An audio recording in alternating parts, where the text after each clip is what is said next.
मेरे बच्चे, मैं तुम्हारी भक्ति से काफ़ी प्रसन्न हूँ। तुम मेरे भक्त हो, इसीलिए मैं तुम्हारी सदैव सहायता करूँगा। तुम्हारा जीवन खुशियों से भर सकता है यदि तुम अपनी कुछ आदतों को सुधार लो। मैंने देखा है कि तुम अपने आज के कामों को कल पर टाल देते हो और धीमे धीमे वह कार्य कभी भी पूर्ण नहीं हो पाते हैं।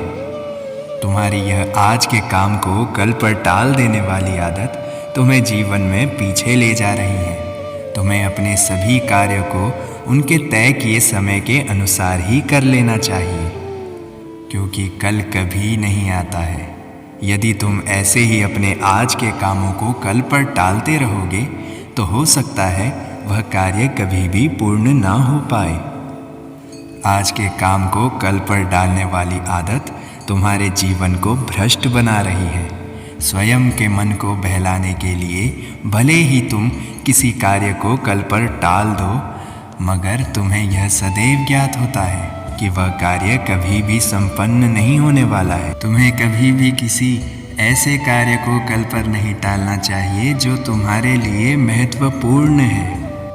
भले ही कोई कार्य कितना ही कठिन क्यों ना हो, थोड़े नियोजन और परिश्रम के साथ उस कार्य को अवश्य सफल बनाया जा सकता है।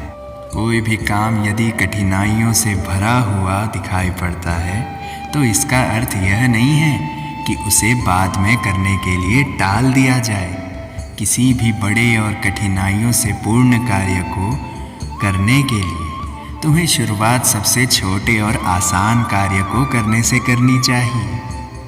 बड़े से बड़े कार्य को करने की बाधा केवल उस कार्य की शुरुआत होती है। यदि तुमने किसी भी कार्य को एक बार शुरू कर दिया तो वह कार्य कब संपन्न हो जाता है इसका पता भी नहीं चलता है। तुम्हें इस बात का सदैव स्मरण रखना चाहिए, जो व्यक्ति दूसरों के साथ धोखा करता है वह समाज का दोषी होता है, मगर जो व्यक्ति स्वयं के साथ ही धोखा करता है वह स्वयं का और ईश्वर का दोषी होता है। जय श्री राम।